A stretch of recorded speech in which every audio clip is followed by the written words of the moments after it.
Welcome to section 3.1, Solving Systems of Equations. Before we can do any kind of solving, we're going to talk about system of equations. More specifically, characteristics of linear system. So don't focus on the top part here, mainly focus on the graph of it, and I highly recommend that you should have this in your notes, and the information that's given below each graph. Now, the first one on the left, you see two blue lines. They intersect at one point. When you see an intersection at one point, it means one solution or unique solution. In the second graph, it's actually two lines that are overlapping each other.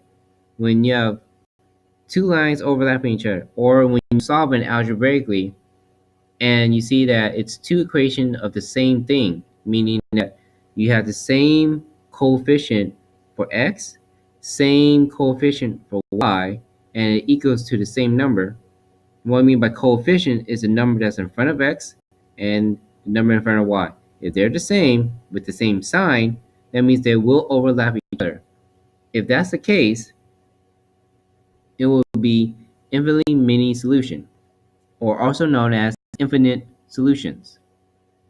So I repeat it, two lines are overlap each other, or you have two equations that are exactly the same, it will overlap each other. It will result in infinitely many solution or infinite solution. The reason is, if you look at this line, each line or within the line, there's multiple dots on it, meaning multiple coordinate points that are solution to the equation. So I could say there's 10 dots, 10 points on the line, or 100, or 1,000, 500,000, 2 billion, 2 trillion, and so on. And it will keep going up, which is why it's going to be infinitely many solution or infinite solution. Last, the graph on the right is when two lines are parallel to each other, meaning that when you're solving algebraically, meaning that if you have, for example, you solved it and you got 5 equals to 3. You know that 5 does not equal to 3, which is false. Or 7 equal to -1. Or -3 equals to 6. If you have something like that, when you solve it algebraically versus using substitution or elimination, it means no solution. In terms of graphs, you will see that these two lines are parallel, meaning that they don't intersect. So the third one is the opposite of the first one. You see in the first graph, they intersect, these two lines intersect at one point, so one solution. The third graph, these two lines are parallel to each other, meaning that they don't touch each other. Therefore, there's no point where they intersect, meaning no solution. So that's basically these three types of solution you will have. The reason we go on this because they highly relate to what we're going to cover later on, which is solving systems of inequalities. I repeat, you will see this concept again when we're going over solving systems of inequality. Moving forward, we're going to talk about solving systems algebraically.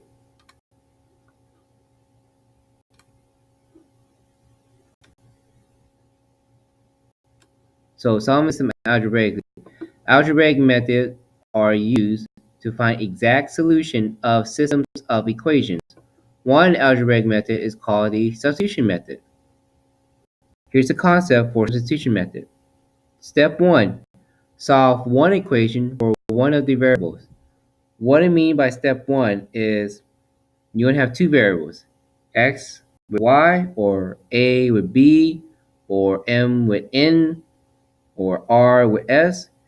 For step 1, it asks you to solve one equation where you get one variable by itself, or get everything equal to one variable, one particular variable. That's all you have to do. Moving on to step 2, substitute the resulting expression into the other equation to replace the variable. Then solve the equation. What I mean by substitute the resulting expression is the equation that you got from step 1. Plug it in into the other equation and solve for the other variable. Step 3, this is after you solve for the other variable, substitute to solve for the other variable. So for example, you solve for x. Now you're going to plug into x into either the first equation or second equation to solve for y, or vice versa. You solve for y, plug into equation 1 or 2 to solve for x. Another example, you solve for a, plug in a to solve for b in equation 1 or 2. Vice versa, you solve for b, plug in b to solve for a in either equation 1 or 2. So make sure to follow these steps. Make sure you have this in your notes because we're going to go over solving system of equations using substitution